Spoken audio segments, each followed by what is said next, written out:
dilanjutkan untuk pembahasan hari ini buku QT kita. Untuk waktu dan tempatnya kami serahkan sama Om Ferry untuk menjelaskan firman di hari ini.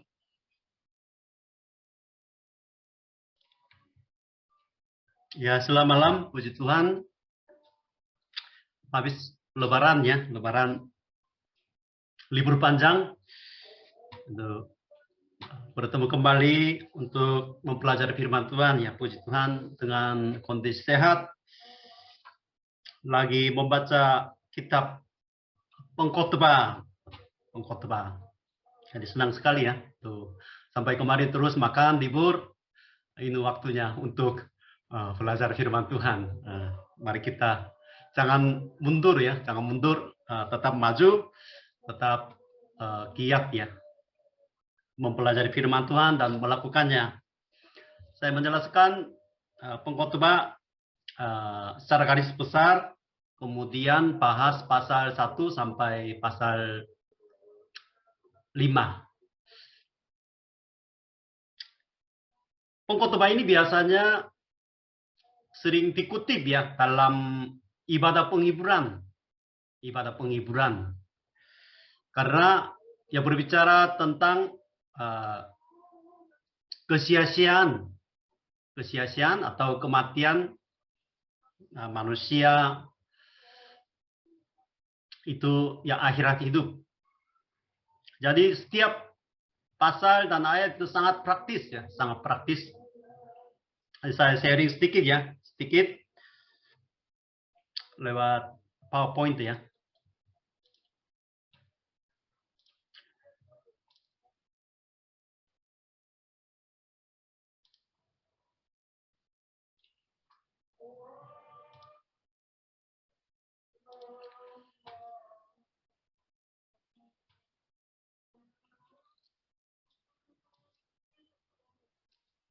Jadi pengkhotbah bahasa Inggris itu Ecclesiastes. Pengkhotbah itu diterjemahkan dalam bahasa Inggris teacher juga bisa, ya preacher juga bisa. Tapi bahasa Inggris itu Ecclesiastes. Ecclesias itu mirip dengannya, arti jemaat gereja. Jadi bahasa Inggris itu karena mengikuti penerjemahan ya Septuagint, penerjemahan lain, maka sedikit beda dengan penerjemahan bahasa Indonesia. Penulisnya Raja Salomo sekitar sebelum Masehi ya, 935. Raja Salomo menulis 3 kitab. Yang pertama, Kidung Agung.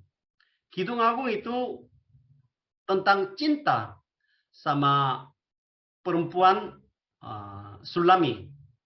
Itu ditulis masa muda. Maka bercerita tentang cinta. Kemudian Amsal yang kedua, Amsal itu masa setengah tua. Jadi sangat menekankan hikmat.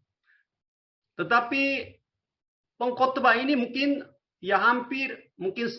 sudah tua, sebelum meninggal dunia, dia menoleh ke belakang kehidupannya, kemudian dia menulis kitab ini. Jadi Salomo itu simbol raja hikmat dan raja yang terkaya. Orang Korea pun sudah tahu namanya, ya orang manapun, walaupun bukan orang Kristen, mereka tahu nama Raja Salomo. Karena ya simbol raja hikmat dan kekayaan.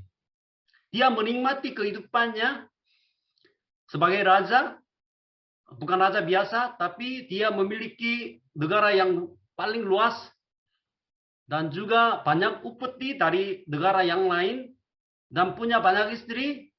Ya penuh hikmat. Dalam kehidupan seperti itu, dia menulis apa arti kekayaan dan hikmat di dalam kehidupan manusia. Jadi itu ya masa tua ya dia menulis ini. Kata kunci itu sia-sia. dan juga takut akan Tuhan. Takut akan Tuhan, takut akan Allah. Tema kitab inti ayat di sini Pengkhotbah pasal 12 ayat 13. Itu yang terakhir ya, hampir. Akhir kata dari segala yang didengar ialah takutlah akan Allah dan berpeganglah pada perintah-perintahnya, karena ini adalah kewajiban setiap orang. Kemudian Kristus di dalam kitab Pengkhotbah. Jadi di dalam Yesus terdapat arti hidup manusia yang sesungguhnya. Itu garis besar sedikit. Kemudian garis besar kitab Pengkhotbah pasal 1 sampai 11 itu kesia-siaan kehidupan manusia di bawah matahari. Kemudian pasal 1 ayat 12 sampai pasal 12 itu berbagai contoh. Kenapa contoh-contoh ya, mengapa kehidupan manusia itu sia-sia dan jawabnya. Kemudian nanti kesimpulannya nanti pasal 12 ayat 8 sampai 14 ya. Kesimpulannya, takut akan Allah, berpeganglah pada perintahnya, ingat pengadilan Allah. Itu mungkin ya garis besar ya. Jadi 3 bagian yang mengajukan permasalahan manusia ya, kehidupan manusia ya sia-sia. Kemudian pasal 1 ayat 12 sampai pasal 12 ayat 7 itu contohnya dan jawabnya, solusinya. Kemudian diakhiri dengan prinsip utama. Kemudian di sini ada istilah sia-sia. Kata sia-sia itu terdapat 37 kali di dalam kitab Pengkhotbah. Banyak sekali ya, banyak. Bahasa Indonesia itu kesia-siaan. Tetapi sebenarnya bahasa aslinya Hebel itu mungkin banyak ya, banyak. Jadi sia-sia itu artinya apa? Makna sia-sia itu uap atau angin. Uap atau angin. Jadi sia-sia itu bahasa Ibrani sama dengan Habel. Manusia jatuh ke dalam dosa, kemudian diusir dari Taman Eden. Kemudian Adam dan Hawa melahirkan 2 anak ya, Kain dan Habel. Kain membunuh Habel, adiknya. Itu Habel ini sia-sia. Habel itu artinya uap, sia-sia. Karena manusia hidup di dalam dosa. Diusir dari Taman Eden, ya kehidupan manusia itu mengalami kematian. Sia-sia. Itu sudah mulai dari zaman Adam melalui pembunuhan adiknya Kain itu Habel. Itu Habel itu artinya sia-sia. Kemudian dalam kitab Pengkhotbah itu ada istilah di sini anak-anak manusia.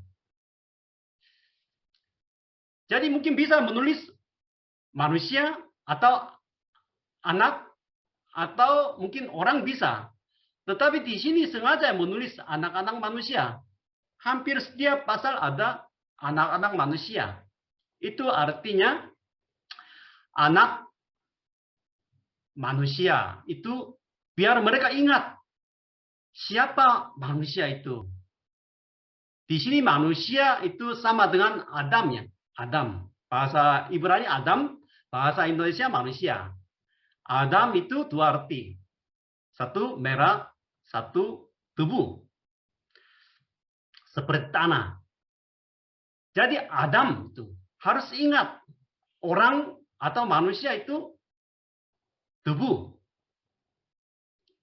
Maka itu artinya nyambung dengan sia-sia. Kemudian ada istilah di sini di bawah matahari. Itu sangat penting ya dalam pengertian kitab Pengkhotbah. Karena sampai kemarin kita baca bersama-sama kitab Amsal. Kitab Amsal menekankan harus rajin bekerja, harus berhikmat. Tetapi di dalam kitab pengkhotbah itu hikmat itu sia-sia. Jeripaya kerja di bumi ini ya sia-sia. Itu merasa bertentangan sama kitab Amsal yang kita baca kemarin bersama-sama. Karena kita harus mengerti istilah di bawah matahari itu apa artinya. Di bawah matahari. Di bawah matahari bukan hanya sekedar ya di bawah matahari. Tapi itu kiasan. Kiasan. Di luar Allah. Seperti Pengkhotbah 2 ayat 25. Itu di luar Allah. Atau tanpa Allah. Jadi semua sia-sia. Jeripaya bekerja sia-sia di bawah matahari. Itu artinya bukan berarti nggak usah bekerja keras. Tapi di bawah matahari artinya dia bekerja keras tanpa Tuhan. Tanpa Allah. Itu arti ini sangat penting ya. Sangat penting. Kalau tidak mengerti di bawah matahari ini, maka sulit menafsirkan ayat-ayat di dalam kitab Pengkhotbah. Jadi di bawah matahari apa yang terjadi? Jadi hikmat, kekayaan, segala usaha, dan kebenaran, kesukaan di bawah matahari. Itu artinya tanpa Tuhan. Tanpa Tuhan, hikmat itu hikmat duniawi. Kekayaan ya di luar Tuhan ya tidak ada arti. Usaha, segala usaha itu di luar. Jadi tidak dapat memuaskan hati manusia. Kemudian ujung-ujungnya akan mengalami kematian. Sehingga berasa sia-sia. Untuk apa hidup? Bekerja keras sampai setengah mati. Jadi lawan kata di bawah matahari itu di atas matahari.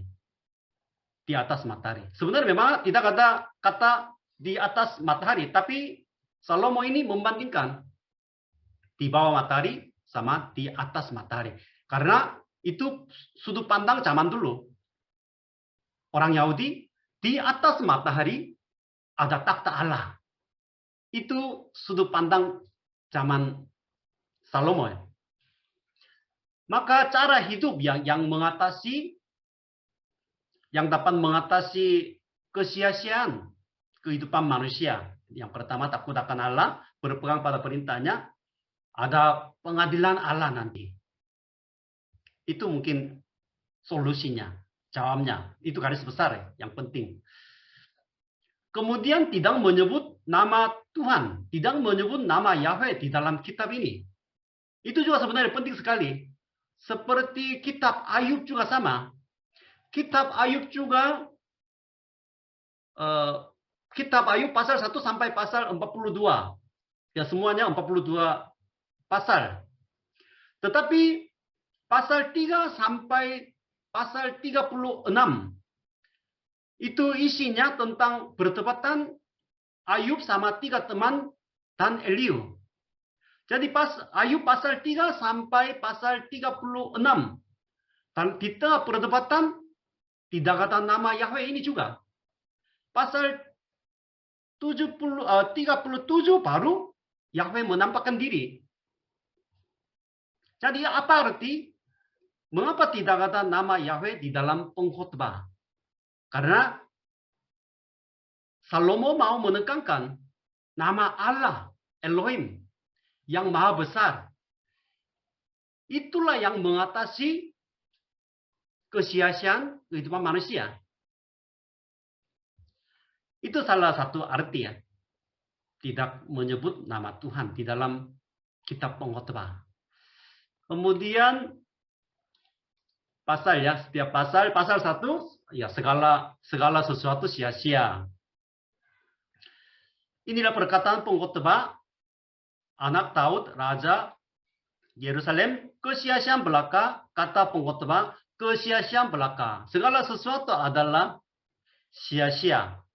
Jadi di sini bahasa Indonesia ya, ayat yang kedua, penulisnya siapa? Penulisnya Salomo. Kemudian ayat yang kedua, kesia-siaan belaka, itu kesia-siaan satu ya. Tapi di sini dua. Hebel, Hebel, kemudian Hebel, Hebel, kemudian di sini Hebel. Jadi 5 kali. Jadi sangat menekankannya kesia-siaan. Berulang-ulang. Apakah gunanya manusia berusaha dengan jeripayah di bawah matahari? Jadi di bawah matahari di sini artinya bukan di bawah matahari saja. Itu kiasannya tanpa Tuhan. Kemudian nanti pasal 12 ayat 7. Itu dimulai dengan ayat yang pertama, pasal yang pertama, ayat yang kedua kesia-sia belaka. Kemudian nanti pasal yang terakhir 12 ayat 8. Ini tutup. Ini juga kesia-siaan atas kesia-siaan. Kata pengkhotbah, segala sesuatu adalah sia-sia. Jadi itu pasal 1 mulai dengan sia-sia, kesia-siaan. Kemudian pasal yang terakhir itu kesia-siaan. Kemudian pasal 1 mengapa sia-sia? Ya seperti matahari terbit, terbenam. Angin ya selalu itu datang pergi. Sungai itu mengalir. Itu alam semesta ya. Salomo melihat alam semesta. Itu terus berulang-ulang. Tidak ada yang baru. Maka kehidupan ini juga tidak puas. Walaupun melihat, walaupun mendengar banyak, tapi merasa sia-sia. Maka seperti itu usaha menjaring angin. Karena angin itu hebel. Bukan hebel, tapi angin itu artinya hampir sama dengan sia-sia. Sehingga kiasan itu usaha menjaring angin itu juga terus ya menerus ya. Berulang-ulang ditulis. Jadi Mazmur pasal 90 ayat 10 ya. Masa hidup kami 70 tahun dan jika kami kuat 80 tahun. Dan kebanggaannya adalah kesukaran dan penderitaan. Jadi itu Mazmur dari Musa. Kehidupan manusia itu penuh dengan kesukaran dan penderitaan. Kemudian jadi pasal 2 sampai pasal 3. Kalau begitu beberapa contoh mengapa kehidupan ini sia-sia. Jadi Salomo menyatakan beberapa contoh. Yang pertama, hikmat. Hikmat di bawah matahari itu sia-sia. Hikmat, pengetahuan di bawah matahari tanpa Tuhan itu sia-sia. Ayat pasal 1 ayat 17 ya. Aku telah membulatkan hatiku untuk memahami hikmat dan pengetahuan, kebodohan dan kebobolan. Tetapi aku menyadari bahwa hal ini pun adalah usaha menjaring angin. Jadi banyak pelajar, pintar. Ya Raja Salomo itu hidup penuh dengan hikmat. Tapi itu sia-sia. Kemudian yang kedua, pasal 2 ayat 11-nya. Kesenangan. Ayat 1, aku berkata dalam hati, mari aku hendak menguji kegirangan. Nikmatilah kesenangan. Tetapi lihat, juga itu pun sia-sia. Raja Salomo coba menikmati kesenangan di bawah matahari. Tetapi itu pun sia-sia. Dia buka usaha, dia buka kebun anggur. Dia membangun banyak kota, tetapi itu pun sia-sia. Kemudian, mengapa sia-sia? Contoh yang ketiga, kematian. Ujung-ujungnya semua orang mengalami kematian. Maka pengkhotbah pasal 2 ayat 16. Dan orang yang berhikmat mati. Juga seperti orang yang bodoh.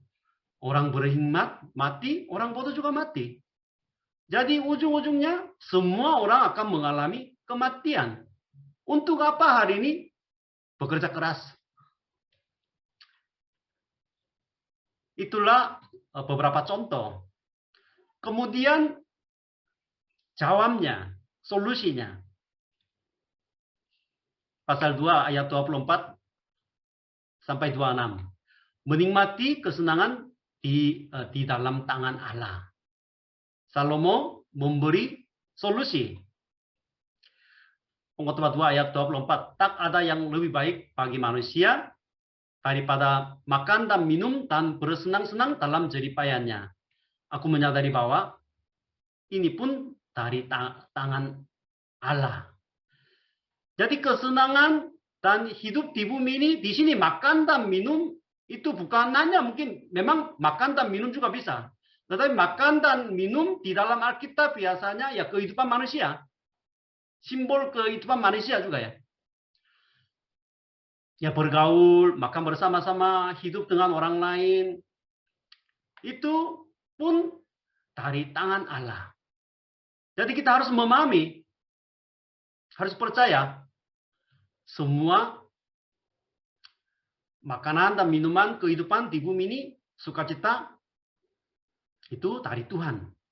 Itu berasal dari mana? Dari atas matahari. Kemudian pasal 3 ayat 1 sampai 15 ya. Itu tentang waktu. Waktu. Untuk segala sesuatu ada masanya. Untuk apapun di bawah langit ada waktunya. Ada waktu untuk lahir, ada waktu untuk meninggal. Di sini 28 waktu. 28 waktu itu artinya apa? Waktu itu mungkin banyak arti ya. Waktu itu biasanya Allah menciptakan waktu kan. Waktu itu tidak ada gunanya untuk Tuhan. Tuhan tidak membutuhkan waktu. Waktu itu semua untuk manusia. Jadi waktu itu artinya mungkin waktunya itu ya kesempatan juga bisa. Kemudian setiap waktu ada tujuannya. Ada tujuannya. Dan juga waktu di sini ada waktu untuk lahir, ada waktu untuk meninggal, itu artinya ada keterbatasan dalam kehidupan manusia. Dan juga dikendali oleh Allah. Allah yang berdaulatan atas waktu. Jadi ini harus menerimanya. Kedaulatan Allah. Itu solusi ya untuk memecahkan kesia-siaan. Maka pasal 3 ayat 13. Dan bahwa setiap orang dapat makan dan minum dan menikmati kesenangan dalam segala jeripayanya, itu juga adalah pemberian Allah. Jadi semua yang kita nikmati di bumi ini berasal dari mana? Dari Allah. Dari atas matahari. Itulah solusi ya untuk memecahkan kesia-siaan kehidupan manusia. Yang ketiga, pasal 3 ayat 0 sampai 22, ingat akan diadili Allah sesudah mati. Pasal 3 ayat 17 ya, Allah akan mengadili baik orang yang benar maupun orang yang tidak adil. Ya di bumi ini ada yang adil, yang juga ketidakadilan juga ada. Manusia akan mengalami kematian seperti binatang. Allah menciptakan 3 makhluk. Yang pertama, malaikat. Malaikat itu tidak ada tubuh. Tidak ada tubuh. Hanya roh. Manusia, ya tubuh, roh. Atau mungkin tubuh, jiwa, roh. Tapi binatang itu biasanya hanya punya tubuh. Manusia dan binatang, ya persamaannya, ya dua-duanya mati. Jadi pasal 3 ayat 6 sampai 22 itu berbicara tentang kematian. Jadi sedih ya, sedih. Kalau mati selesai, ya sia-sia. Tetapi di sini Salomo mengatakan bahwa Allah akan mengadili. Ada pengadilan Allah sesudah mati. Harus ingat. Itu jawaban dari Salomo. Kemudian pasal 4 sampai 5 ya. Pasal 4 sampai 5. Di sini contoh lain yang menambahkan kesia-siaan.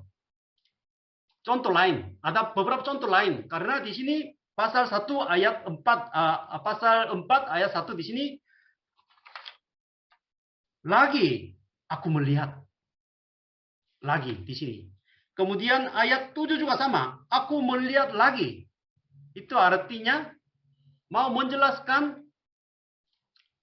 lebih lagi tentang contoh-contoh lain yang membuat kehidupan manusia sia-sia.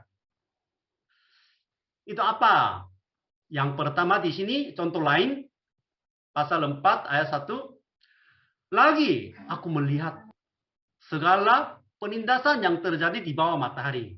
Dan lihatlah air mata orang-orang yang ditindas dan tak ada yang menghibur mereka. Karena di tiap orang-orang yang menindas ada kekuasaan. Orang mengalami tertindas ya, tetapi tidak ada yang menghibur. Di sini tidak ada penghibur dan juga sendirian. Tidak ada. Banyak di sini. Tidak ada anak laki-laki, tidak ada saudara laki-laki, tidak ada, ya mungkin tidak ada, semua sendirian. Itu pentingnya. Ayat 7 juga sama. Ada seorang sendirian. Tidak ada penghibur, tidak ada teman, sahabat untuk menghibur dia dalam kesukaran, dia sendirian. Itu contoh lain. Gimana? Jadi solusinya saling membantu satu sama lain. Di sini, dan bila mana seorang dapat dikalahkan, dialahkan, dua orang akan dapat bertahan. Tali 3 lembar tak mudah diputuskan. Jadi itu saling membantu, saling menguatkan. Kalau satu-satu, yang lain membantu. Itulah solusi untuk memecahkan kesia-siaan. Kemudian yang kedua di sini, hikmat dan kemuliaan lama-lama tidak disukai lagi. Orang miskin, orang muda, tetapi dia berhikmat, akhirnya jadi raja. Awalnya mungkin disukai ya, disukai oleh masyarakat. Banyak orang memuji dia, tapi suatu hari tidak disukai lagi. Ya, hikmat pun sia-sia, tidak dipuji lagi.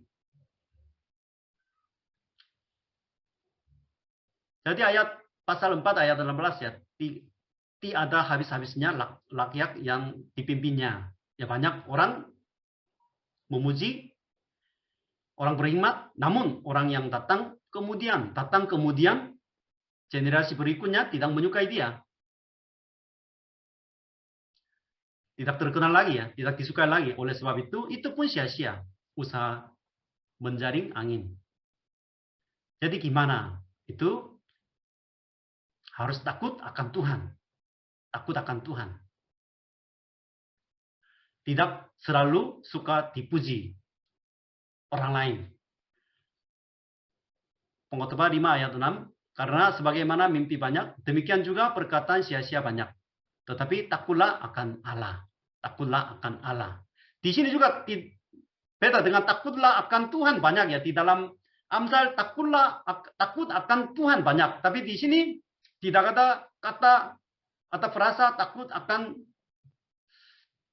Tuhan, tidak ada. Di sini semua takut akan Allah.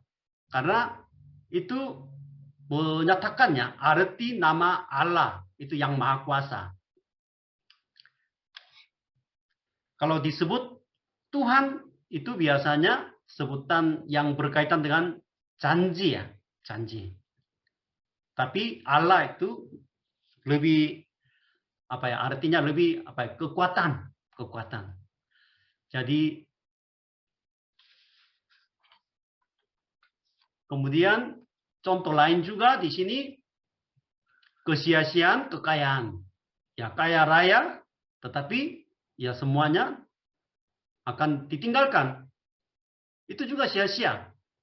Pengkhotbah 5 ayat 14, sebagaimana ia keluar dari kandungan ibunya, demikianlah juga ia akan pergi. Telanjang seperti ketika ia datang, dan tak diperolehnya dari jeripayanya suatu pun yang dapat dibawa dalam tangannya. Tadi tidak bisa membawa harta bendanya. Kekayaan juga sia-sia. Solusinya, ingatlah akan karunia Allah. Jadi apa yang diberi oleh Tuhan itu semua ya pemberian Allah, anugerah Allah.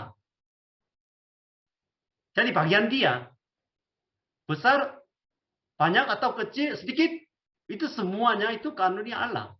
Itu harus ingat. Pengkhotbah 5 ayat 18, setiap orang yang dikaruniai Allah, kekayaan dan harta benda dan kuasa untuk menikmatinya, untuk menerima bahagianya, dan untuk bersukacita dalam jeripayanya. Juga itu pun karunia Allah. Karunia Allah.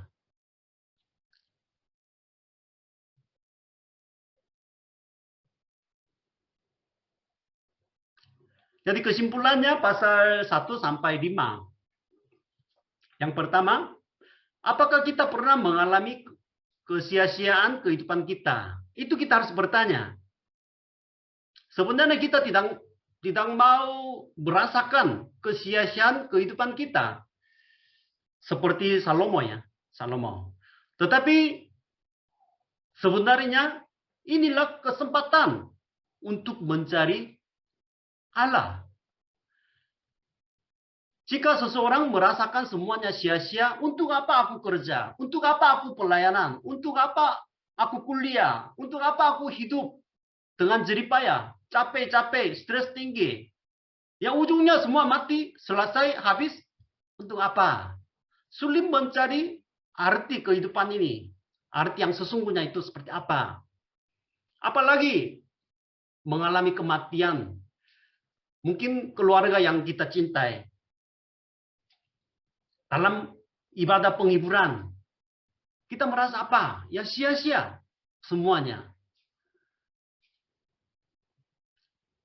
Kita harus, apakah kita pernah mengalami kesia-siaan kehidupan kita? Harus mengalami. Inilah kesempatan untuk mencari Allah. Bagaimana kita menerima Yesus Kristus? Bagaimana kita bisa percaya kepada Allah? Waktu kita berpikir kehidupan ini tidak ada arti. Ujung-ujungnya akan mati. Waktu itulah kita akan mencari arti kehidupan yang sesungguhnya. Waktu itulah kita akan menerima Yesus sebagai juru selamat. Sehingga maksud saya, waktu kita mengalami kesia-siaan kehidupan kita, atau ya frustrasi, stres, mau bunuh diri. Dalam kondisi itulah sebenarnya kesempatan atau berkat baru menyadari butuh juru selamat. Maka dapat jawabnya. Jawabnya di sini tadi ya kita bahas ya. Sebagai anak manusia, jawabnya di sini anak-anak manusia. Jadi sengaja menulis ya anak-anak manusia ya, anak-anak manusia yang lemah, yang akan kembali ke tubuh lagi, itu harus mengerti semuanya di bawah matahari datang dari tangan Allah, tangan Allah. Kemudian pemberian Allah, itu karunia Allah, itu harus kita percaya. Itu kuncinya untuk memecahkan kesia-siaan kehidupan kita. Kemudian yang kedua, menikmatilah kebahagiaan kehidupan kita. Jadi semua itu ya dari atas matahari. Bukan muncul di bawah matahari ini semuanya. Apa yang kita menikmati, apa yang kita menerima itu, makanannya, minumannya, kekayaannya, kesehatannya, semua datang dari Allah. Pemberian Allah. Karunia, kasih karunia Allah. Sehingga kehidupan kita di bawah matahari ini, Salomo mengatakan, nikmatilah kebahagiaan kehidupan kita. Itu ya tujuan pencipta. Tujuan pencipta. Kita sering melupakan kebahagiaan kehidupan kita sebagai orang Kristen, sebagai orang percaya. Memang ada sisi yang lain. Mengikut Yesus Kristus seperti memikul salib, menyangkal diri kita. Tetapi sebelumnya, menjadi anak Tuhan, anak Allah, itu artinya tujuan kehidupan kita itu selalu penuh dengan kebahagiaan. Itu kunci. Itu kunci. Betul-betul hidup penuh dengan sukacita. Waktu kita menyampaikan firman Tuhan atau mendengar firman Tuhan, ya percaya Yesus Kristus biar tidak dibinasakan. Biar tidak dilempar ke neraka. Ya itu juga benar. Tapi jangan menekankan hanya sisi negatif. Percaya Yesus rajin melayani di gereja untuk masuk ke surga. Atau tidak dilempar ke neraka. Itu benar juga. Tetapi terlebih dahulu menjadi anak Tuhan itu semua yang ada di bawah matahari itu kita harus menikmati. Khususnya harus berbahagia, bersukacita. Karena ini semua pemberian Allah. Kemudian yang kedua, takut akan Allah. Takut akan Allah itu banyak arti ya. Salah satu di sini pengkhotbah takut akan Allah itu salah satu arti itu kita harus ingat manusia itu ciptaan. Kalau dia melupakan identitas sebagai ciptaan, itu tidak ada rasa takut akan Allah. Kita sekarang melupakan rasa takut akan Allah ini. Di dalam gereja. Anak-anak kita bermain HP di dalam kebaktian, bercanda, ketawa, duduk santai, tetapi tidak ada orang tua yang menegur anak-anak kita. Ayo jangan. Kita sekarang menyembah Allah. Memuji Tuhan. Jangan sembarangan berbuat. Jangan duduk santai. Jangan bermain HP. Jadi itu takut akan Allah. Ini sebenarnya harus dipulihkan. Kemudian nanti sesudah mati, manusia dibinasakan, tidak ada pengadilan takhta putih, ya sebenarnya mungkin lebih enak. Tetapi kebenaran dari Alkitab, ada pengadilan Allah nanti. Semua akan diadili sesuai dengan perbuatan kita. Maka di sini kesimpulannya saya kutip 2 ayat Roma 11 ayat 36. Sebab segala sesuatu adalah dari Dia. Dan oleh Dia dan kepada Dia. Bagi Dialah kemuliaan sampai selama-lamanya. Jadi apa yang kita menerima di bawah matahari ini. Semua dari Allah. Pemberian Allah. Karunia Allah. Maka Kolose 3 ayat 1. Karena itu kalau kamu dibangkitkan bersama-sama Kristus. Carilah perkara yang di atas. Dan di mana Kristus ada, duduk di sebelah kanan Allah. Jadi carilah Kristus. Carilah kerajaannya. Hal-hal surgawi. Jadi itu cara hidup ya. Cara hidup di bawah matahari. Bukan dengan kesia-siaan, tetapi dengan penuh sukacita. Itu garis besar dari pasal 1 sampai pasal 5.